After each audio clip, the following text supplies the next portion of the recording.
நம்ம ஆஃபீஸில் ஒர்க் பண்ணுற ஒர்க்கர்ஸ்க்கு எல்லாருக்குமே வந்து தீபாவளிக்கு வந்து போனஸ் கொடுக்க போகிறோம். போனஸ் அப்புறம் வந்து கிஃப்ட் எல்லாமே கொடுக்க போகிறோம். என்னென்ன கொடுக்குறான்னு பார்த்திங்கன்னா, ஒரு கிஃப்ட் பாக்ஸ் பட்டாசு வந்து கிஃப்ட் பாக்ஸ் ஒன்று, அப்புறம் வந்து இது நம்மளோட பலகார காம்போ. இதில் என்னென்ன இருக்குதுன்னு பார்த்திங்கன்னா, நம்ம பலகாரம் போட்டோம்ல 8 வகையான பலகாரங்கள், அது எல்லாமே பட்டர் முறுக்கு, ரிப்பன் பக்கோடா, ஓமப்பொடி, அதிரசம், முறுக்கு மாவு, ரவா லட்டு, தட்டை, அச்சு முறுக்கு, இதெல்லாம் சேர்ந்தது ஒரு கிஃப்ட் பாக்ஸ் இதில் நான் வச்சுட்டேன். இங்கே நம்ம போன மாதம் வந்து கிஃப்ட் கொடுத்தோம்ல, அந்த பைனாப்பிள் பாட்டு, அதுதான் பிள்ளைங்க எல்லாம் ரொம்ப விரும்பினாங்க. பைனாப்பிள் பாட்டு அது ஒன்று வாங்கி வச்சுருக்கிறேன். அது வந்து எப்படி இருக்குன்னு காட்டுறேன் உங்களுக்கு.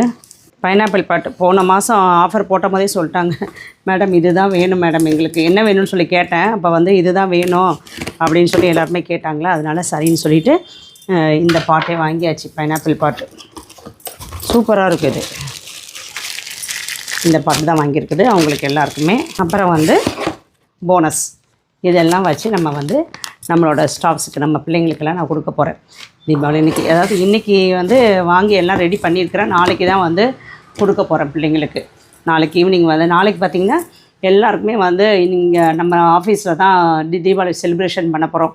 லன்ச் எல்லாருக்குமே இங்கேயே நம்ம ஆஃபீஸ்லேயே ப்ரிப்பேர் பண்ணி எல்லோரும் ஒன்றா உட்காந்து சாப்பிட்டுட்டு, அதுக்கப்புறம் வந்து பட்டாசுலாம் வெடிச்சிட்டு ஒரு கேம்ஸ் எல்லாம் வைக்கலாம்னு நினச்சிருக்கிறேன். டைம் எப்படி இருக்குன்னு தெரியல, ஏன்னா இங்கே நிறையா வாங்குறதுக்கே வந்துகிட்டு இருக்காங்க. அதனால் எல்லாருமே பிள்ளைங்க எல்லாமே இங்கே தான் நின்றுக்கிட்டு இருக்கிறாங்க. அதனால் டைம் இருக்குமான்னு தெரியல. சாயந்தரம் பட்டாசெல்லாம் வெடிச்சிட்டு அதுக்கப்புறம் வந்து கிஃப்ட் எல்லாம் கொடுத்துட்டு போனஸ் எல்லாம் கொடுத்துட்டு அவங்கள வந்து ஹாப்பியாக வீட்டுக்கு அனுப்பி வைப்போம்.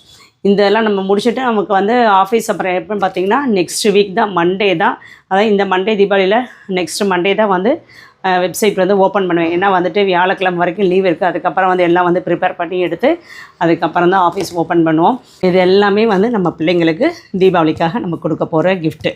இந்த பலகார கம்பை வந்து நான் ஸ்வீட்டாக கூட வாங்கி நான் கொடுத்துருக்கலாம். ஏன்னா வந்துட்டு பிள்ளைங்க எல்லாமே இது ரெடி பண்ணது, அவங்க ரெடி பண்ணது தான் இது எல்லாமே.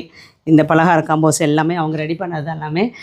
அவங்க வந்து எனக்கு இது அதிரச மாவு கொடுங்க மேடம், முறுக்கு மாவு கொடுங்க அப்படின்னே கேட்டுட்டு இருந்தாங்க. நான் பொறுங்கடா கொடுக்குறேன்னு சொல்லிட்டு இருந்தேன். ஏன்னா வந்து இந்த மாதிரி ஒரு கிஃப்ட் பாக்ஸாக நான் கொடுக்க போகிறேங்கிறது அவங்களுக்கு தெரியாது, சர்ப்ரைஸாக இருக்கும். அதனால் வச்சுருந்து நாளைக்கு தான் நான் கொடுக்க போகிறேன். ஏன்னா அவங்க செஞ்சது அவங்களுக்கு கண்டிப்பாக கொடுக்கணும்ல பிள்ளைங்களுக்கு.